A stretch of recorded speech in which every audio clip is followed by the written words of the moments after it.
हरे कृष्णा कृष्णा कृष्णा हरे हरे, हरे रामा राम रामा हरे हरे।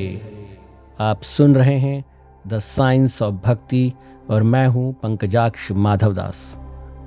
आपका स्वागत है हमारे आज के सत्र में।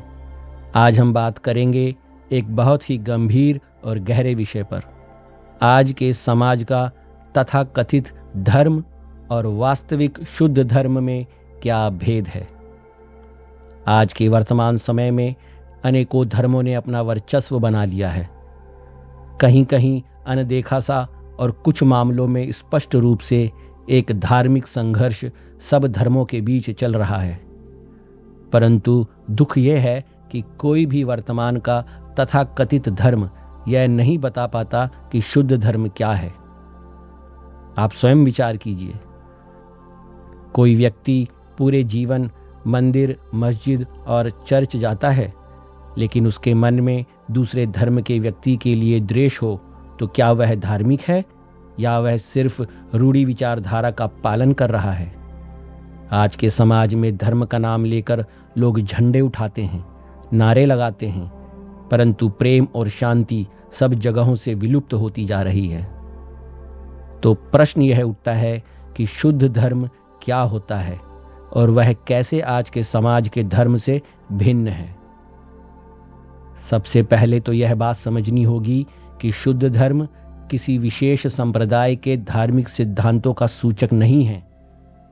साधारण शब्दों में कहें तो शुद्ध धर्म किसी भी संप्रदाय की पर्सनल प्रॉपर्टी नहीं है। प्रश्न उठेगा क्यों? तो इसके लिए पहले शुद्ध धर्म क्या होता है यह जानना पड़ेगा। शील प्रभुपाद की पुस्तकों में अक्सर यह उद्धरण पाया जाता है कि जैसे अग्नि का धर्म है ऊष्मा या प्रकाश देना, जल का धर्म है तरलता और शीतलता देना, उसी तरह गुलाब का धर्म है उसकी खुशबू और उसका गुलाबी रंग। इसी तरह हर वस्तु का एक स्वाभाविक धर्म होता है जो उसको प्रकृति के द्वारा प्राप्त है और यही उसका शुद्ध धर्म है। यहाँ गीता का एक श्लोक आता है, प्रकृते क्रियमाणानि गुणे कर्माणि सर्वशः अहंकार विमूढ़ात्मा कर्ता हम इति मन्यते। यह श्लोक श्रीमद् भगवद गीता अध्याय 3 श्लोक क्रमांक संख्या 27 से है। इसका अनुवाद है, सभी कर्म प्रकृति के गुणों द्वारा किए जाते हैं, परंतु जिसका मन अहंकार से मूढ़ है वह सोचता है मैं करता हूं। इस श्लोक में यह संकेत दिया गया है कि प्रकृति ने हर वस्तु का एक स्वाभाविक कर्म निश्चित कर रखा है, यही उसका शुद्ध धर्म है। अगर अग्नि ऊष्मा देना बंद कर दे तो वह अग्नि नहीं रहेगी। जल अगर प्रकाश देने लग जाए तो वह जल नहीं रहेगा। गुलाब की सुगंध अगर बदल जाए तो वह गुलाब नहीं रहेगा। संक्षिप्त में एक कहानी सुनाता हूं आपको। एक बार एक गुरु ने अपने शिष्य से कहा, जल को आग लगाओ। शिष्य ने कहा, यह असंभव है, यह जल का धर्म नहीं। तब गुरु बोले, ठीक है, जैसे जल का धर्म है बहना, वैसे ही मनुष्य का धर्म है प्रेम और सेवा। यदि मनुष्य सेवा छोड़ दे तो वह मनुष्य नहीं रहता, फिर चाहे वह कितना भी बड़ा संत क्यों ना हो जाए। ठीक इसी तरह अगर हम मनुष्यों का स्वाभाविक धर्म बदल जाए तो हम मनुष्य नहीं रहेंगे। मनुष्य देह में हम शायद जानवर से भी बुरे बन सकते हैं। इसलिए हम सब मनुष्यों का एक स्वाभाविक धर्म है जो हमको प्रकृति से प्राप्त है, और पहले हमें उसे जानना होगा कि वह कौन सा गुण है जो हमें प्रकृति ने दिया है।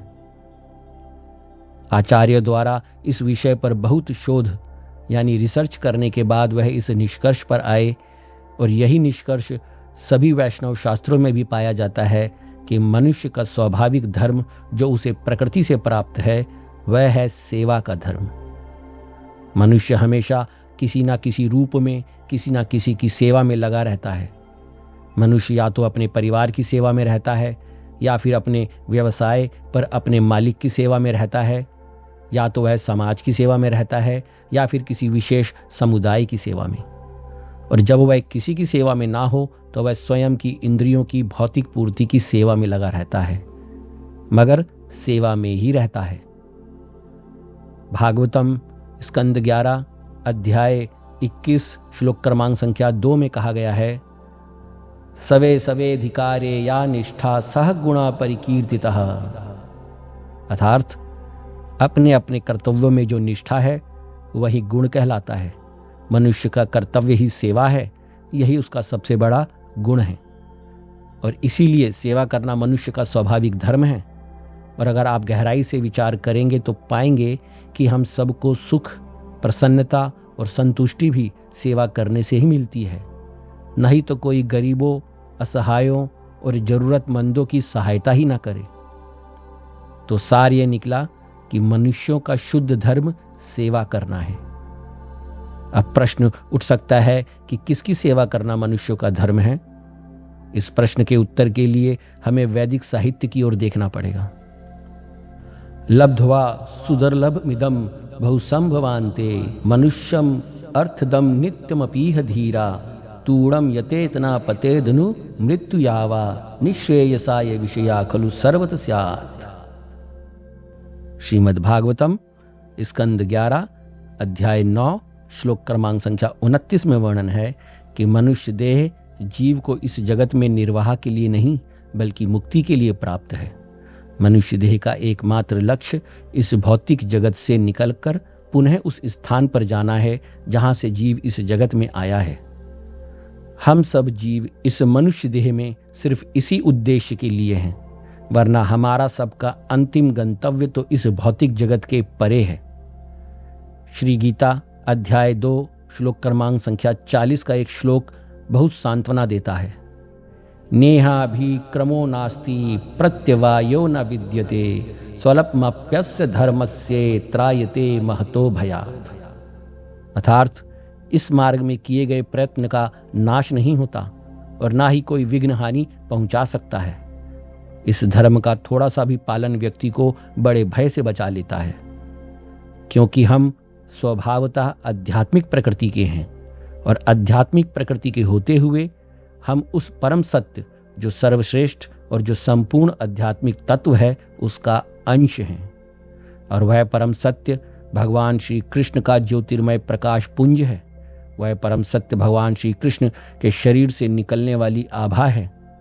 श्री गीता अध्याय 15 श्लोक क्रमांक संख्या 7 में एक श्लोक है, ममेवांशो जीवलोके जीवभूत सनातनः मनःषष्ठानि इंद्रियाणि प्रकृतिस्थानि कर्षति।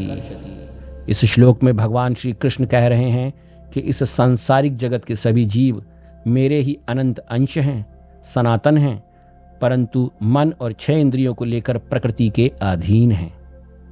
और इस श्लोक के अनुसार हम भगवान श्री कृष्ण के ही अंश हैं और भगवान श्री कृष्ण का सनातन अंश होने के कारण हम सब जीवों की स्वाभाविक प्रवृत्ति उनकी सेवा करना है और यही स्वाभाविक प्रवृत्ति ही हम सब जीवों का स्वाभाविक धर्म है। सावे पुंसाम परो धर्मो यतो भक्तिर अधोक्षजे अहेतु की अप्रियहता यतात्मा सुप्रसीदति। श्रीमद् भागवतम स्कंद 1 अध्याय 2 श्लोक क्रमांक संख्या 6। मगर दुर्भाग्यवश हम सब जीव कृष्ण से विमुख हो अपने वास्तविक धाम को त्याग कर इस भौतिक जगत में आ गए। भौतिक प्रकृति के आवरण के कारण हम सब अपना स्वाभाविक धर्म जो कि भगवान श्री कृष्ण की सेवा करना है उसको भूल गए हैं और सेवा तो कर रहे हैं मगर अन्य अन्य विषयों और व्यक्तियों की। इसी कारण इस भौतिक समाज में धर्म इतना विकृत हो गया है। एक और संक्षिप्त कहानी सुनाता हूं। एक बार एक बहुत बड़े दानी राजा ने एक संत से पूछा, महाराज मैं रोज गरीबों को खाना खिलाता हूं, क्या यह धर्म है? संत ने कहा, यह अच्छा काम है पर यह धर्म नहीं। राजा चौंका, तो धर्म क्या है?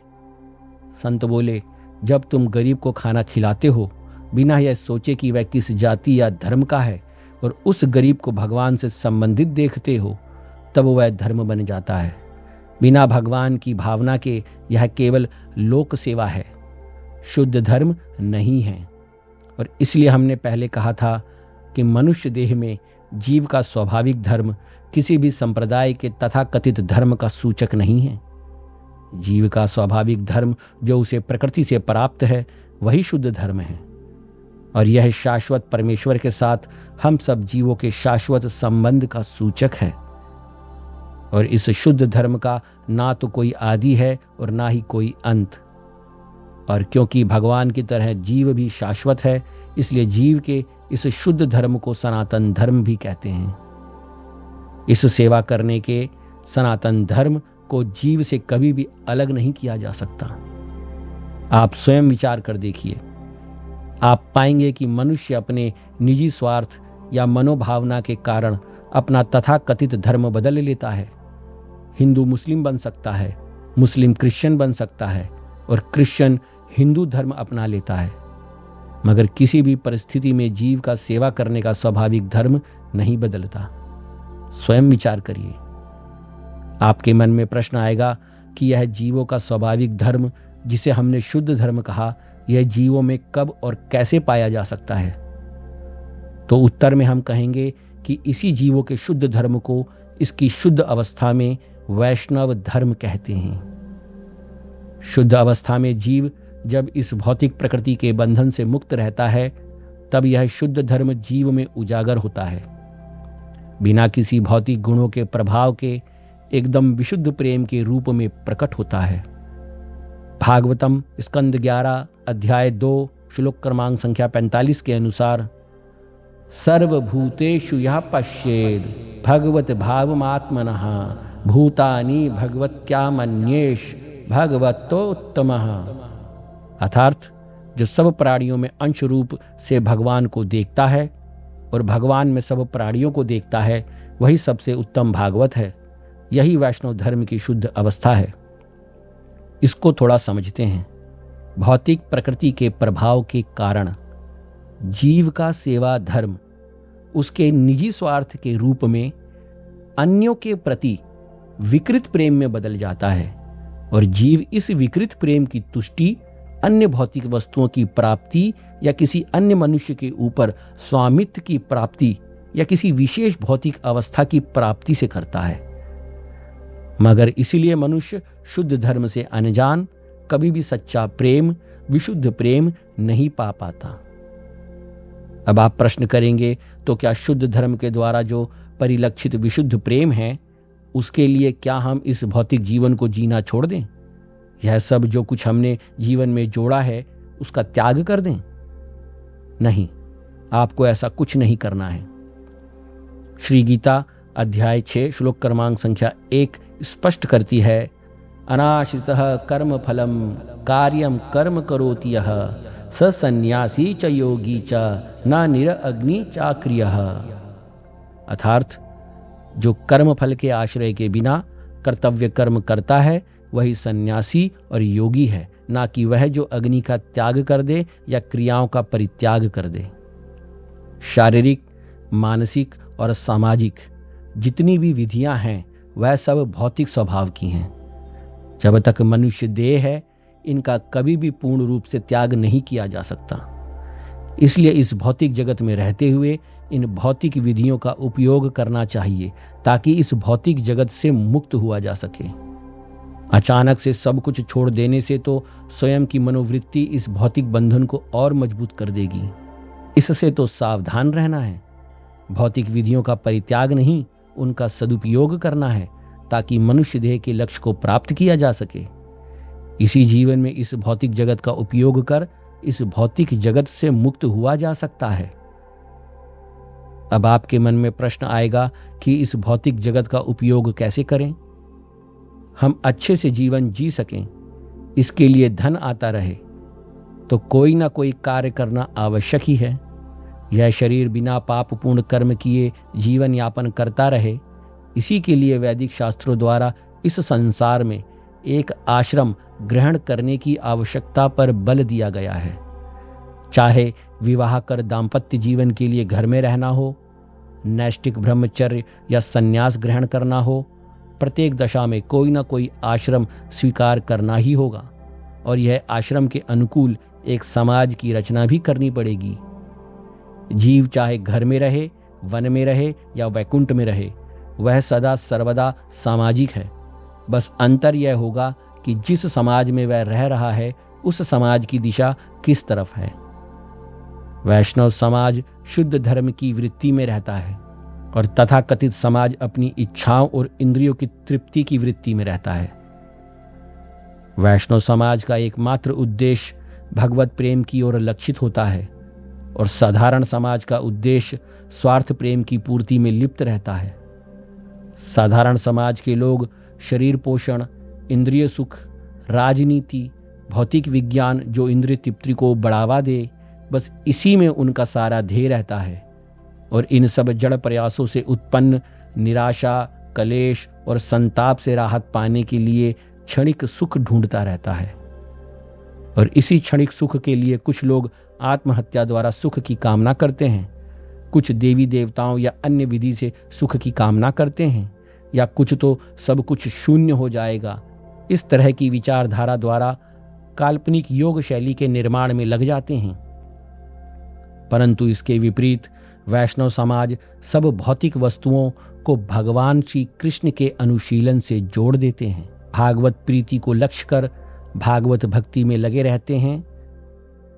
दोनों समाजों में रूप तो समान देखने को मिल जाएगा, परंतु इन दोनों समाजों के उद्देश्य, लक्ष्य और प्रकृति में बहुत अंतर है। एक उदाहरण से समझते हैं। दो लोगों की दिनचर्या एक जैसी है। सुबह उठना, स्नान करना, खाना खाना, काम पर जाना, लेकिन एक सोचता है मैं यह सब कुछ अपने सुख के लिए कर रहा हूं, दूसरा सोचता है मैं यह सब भगवान की सेवा के लिए कर रहा हूं। बाहर से दोनों एक समान, पर भीतर से एक संसारी और एक वैष्णव है। श्री गीता अध्याय 3 श्लोक क्रमांक संख्या 35 में कहा गया है, श्रेयान् स्वधर्म विगुणः परधर्मा स्वनिष्ठितात् स्वधर्म निधनम श्रेया परधर्मो भयावहः। अर्थात अपने स्वभाव से उत्पन्न धर्म भले ही गुणहीन हो, पर उसका पालन दूसरे के अच्छे दिखने वाले धर्म से श्रेष्ठ है। अपने धर्म में मरना भी कल्याणकारी है, पर दूसरे का धर्म भय देने वाला है। यहां स्वधर्म का अर्थ है जीव का स्वाभाविक सेवा धर्म। यह कोई सांप्रदायिक लेबल नहीं। फिर प्रश्न उठ सकता है कि इन विभिन्न समाजों को कैसे जोड़ा जाए और कैसे इनमें तालमेल बैठाया जाए, जिससे सबका उद्देश्य उनकी विभिन्न प्रवृत्तियों के बावजूद भी आध्यात्मिकता की तरफ हो जाए। पूर्ववर्ती सामाजिक शोधकर्ताओं ने बहुत विचार के बाद यह निष्कर्ष निकाला था कि वर्णाश्रम व्यवस्था ही सर्वोत्तम सामाजिक व्यवस्था है। अगर वर्णाश्रम धर्म सही तरह से स्थापित किया जाए तो सब मनुष्यों की प्रकृति के अनुसार उनकी कर्म व्यवस्था भी हो जाएगी और भगवत प्रेम प्राप्ति का मार्ग भी आसान हो जाएगा। शुद्ध धर्म की दो अवस्था होती है। पहली, सही से व्यवस्थित अवस्था जिसमें शुद्ध धर्म का अभ्यास किया जाए। दूसरी, शुद्ध धर्म की शुद्ध अवस्था जिसमें कृत्रिम अभ्यास एक स्वाभाविक प्रवृत्ति बन जाता है। शुद्ध धर्म जब सही से व्यवस्थित अवस्था में होता है तो वह वर्णाश्रम धर्म में होता है, और शुद्ध धर्म अपनी शुद्धतम अवस्था में वैष्णव धर्म है।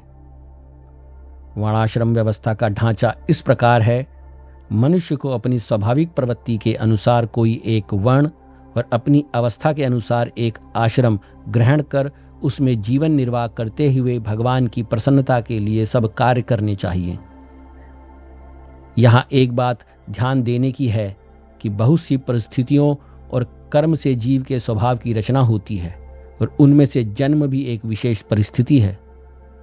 गत बीती कई शताब्दियों में यह कुचलन आ गया है कि वर्णाश्रम व्यवस्था जन्म से सिद्ध होती है। अगर केवल जन्म से ही वर्ण का निर्णय किया जाए तो वर्णाश्रम व्यवस्था प्रभावहीन होकर सामाजिक शोषण को बढ़ावा देने लग जाती है, और वर्णाश्रम व्यवस्था का एकमात्र लक्ष्य भगवत प्रेम प्राप्ति सामाजिक शोषण के चलते कहीं लुप्त हो जाता है।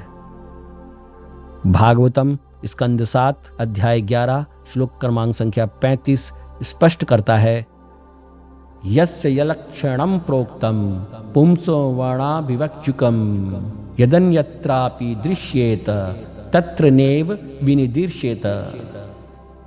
अर्थात जिस वर्ण के जो लक्षण बताए गए हैं, यदि वह लक्षण किसी अन्य वर्ण के व्यक्ति में भी दिखें तो उसे उसी वर्ण का मानना चाहिए, ना कि जन्म का। यह बहुत बड़ा नियम है। इसलिए भारत में पिछले 100-200 वर्षों से इस वर्ण व्यवस्था के विकृत रूप की वजह से सामाजिक असंतुलन और अराजकता फैल गई है। मनुष्यों का इस वर्ण व्यवस्था से विश्वास उठ गया है और वह अब इसे अपनाना नहीं चाहते, और परिणाम स्वरूप पूरे संसार की उन्नति भी रुक सी गई है। भगवद विषयी उद्देश्यों की तो छोड़िए, सामान्य मानवीय व्यवहार भी स्वार्थ में परिणत हो चुके हैं। परंतु वैदिक शास्त्र हमें बताते हैं कि वर्णाश्रम ही सामाजिक मानव का जीवन स्वरूप है। इसी से मनुष्य का वास्तविक कल्याण है। अन्यथा वर्णाश्रम ना रहने से तो संपूर्ण मानव जाति मलेच्छता को प्राप्त कर निंदित अवस्था में आ जाएगी। आज के समाज में वर्णाश्रम को नहीं हटाना चाहिए, अपितु इस व्यवस्था में आए दोषों को हटाने की जरूरत है। इसके महत्व को समझने और पुनः सही तरीके से मानव कल्याण के लिए इसे अपनाने की जरूरत है। शील भक्ति विनोद ठाकुर और शील भक्ति सिद्धांत सरस्वती ठाकुर द्वारा वर्णाश्रम की पुनः स्थापना के लिए 10 उपाय सुझाए गए थे। अब मैं उन्हीं के ग्रंथों में वर्णित यह 10 नियम बताने जा रहा हूं, जिससे वर्णाश्रम की पुनः स्थापना को सहारा मिल सकता है।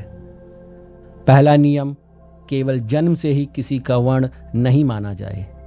दूसरा नियम, बचपन से ही संग और ज्ञान अर्जन से जो स्वभाव की प्रवृत्ति प्रबल देखी जाए, उसी स्वभाव के अनुसार प्रत्येक व्यक्ति का वर्ण निर्धारित किया जाना चाहिए। तीसरा नियम, वर्ण निर्धारण के समय स्वभाव और प्रवृत्तियों के साथ साथ माता और पिता के वर्ण का भी विशेष ध्यान दिया जाना चाहिए। चौथा नियम, 15 वर्ष की आयु होने पर बालक को कुल पुरोहित, मुखिया, माता पिता और पड़ोस के कुछ निस्वार्थ और विद्वान जन मिलकर निर्णय ले कि कौन सा वर्ण है बालक का। पांचवा नियम, निर्णय सिर्फ इसी बात का हो कि बालक अपने पिता का वर्ण प्राप्त करने योग्य हुआ है या नहीं।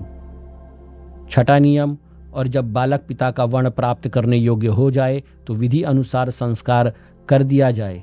यदि उच्च वर्ण प्राप्ति की योग्यता दिखाई दे तो उसका उच्च वर्ण में संस्कार किया जाए, और अगर यह दिखाई दे कि पिता के वर्ण से भी नीचे हीन वर्ण की योग्यता झलक रही है तो ऐसे बालक की उन्नति के लिए 2 और वर्ष की प्रतीक्षा की जाए। सातवां नियम, 2 वर्ष बाद फिर विचार करके जो योग्यता दिखाई दे उसके अनुसार संस्कार कर दिया जाए। आठवां नियम, इस कार्य के लिए प्रत्येक गांव और शहर में भूस्वामी एवं पंडित जनों की एक समाज व्यवस्था समिति होनी चाहिए। 9वां नियम, और यह सब व्यवस्था सही से चलती रहे, इसके लिए सरकारी नियंत्रण विभाग की भी भागीदारी हो। सरकार सही से नियंत्रण करे तभी सही वर्ण व्यवस्था की रक्षा हो सकती है। 10वां नियम, जिसका जो वर्ण होगा उसके अनुसार ही उसका विवाह आदि संस्कार और अधिकार होना चाहिए, और इसका उल्लंघन करने वाले को सरकारी नियम के अधीन दंड का भी विधान होना चाहिए।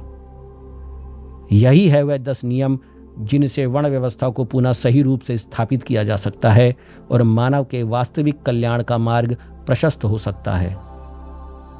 परंतु आज के समाज में यह संभव है या नहीं, इस बात पर विचार करना पड़ेगा। आज के समाज को देखकर तो लगता है अब यह आसानी से तो संभव नहीं है। सबसे पहले तो सरकार को इसमें कोई रुचि नहीं होगी, और उस पर भी जनता इसको स्वीकार करे, यह अब हो सके ऐसा भी नहीं लगता। यह तभी संभव है जब राजनेता और बड़े सरकारी अधिकारी स्वयं इस व्यवस्था को स्वीकार करें, इस पर विश्वास करें। तभी अन्य सामान्य जन भी इस विषय में रुचि लेकर इसे अपनाने की सोच सकेंगे, अन्यथा संभव नहीं है। श्री गीता जी में एक श्लोक आता है, यद्यत् चरति श्रेष्ठः तत्तद्देवतरो जनः सयत् प्रमाणम कुरुते लोकस्तननुवर्तते। अर्थात श्रेष्ठ पुरुष जैसा आचरण करता है, साधारण मनुष्य वैसा ही करता है। वह जो मान्यता स्थापित करता है, सामान्य जन उसी का अनुसरण करता है। और इन सब के अभाव में विदेशी शक्तियों का भोले भाले जन समूह का धर्मांतरण करने का मार्ग भी खुल जाता है। धर्मांतरण भी उन्हीं का संभव है जिन्हें धर्म का पता नहीं, जिन्हें धर्म को प्राप्त करने का पता नहीं, जिनके विश्वास में धर्म की नकारात्मकता और अविश्वास हो, उनका धर्मांतरण करना बहुत आसान है।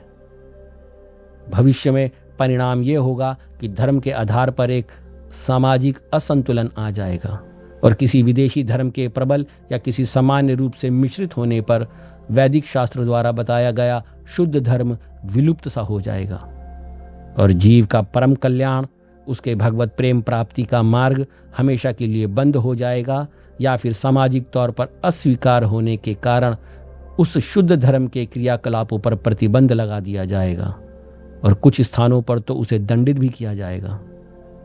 यही परिणाम होगा और यही परिणाम कई विदेशों में देखा भी जा सकता है।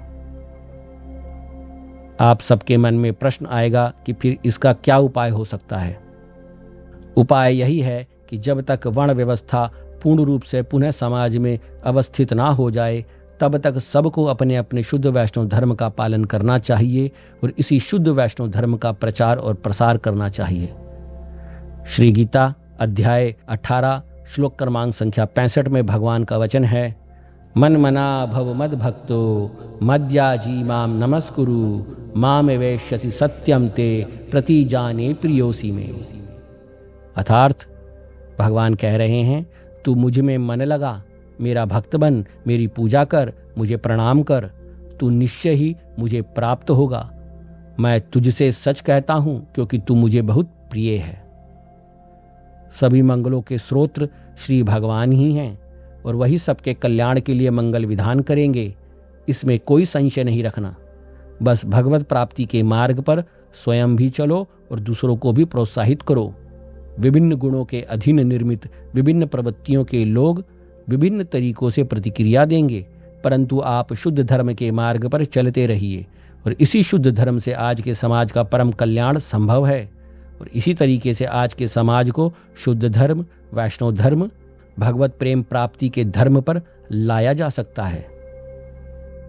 आज आपने सुना आज के समाज का तथाकथित धर्म और वास्तविक शुद्ध धर्म में क्या अंतर है और कैसे वास्तविक शुद्ध धर्म को पुनः स्थापित किया जा सकता है और ऐसा ना करने से क्या हानि हो सकती है।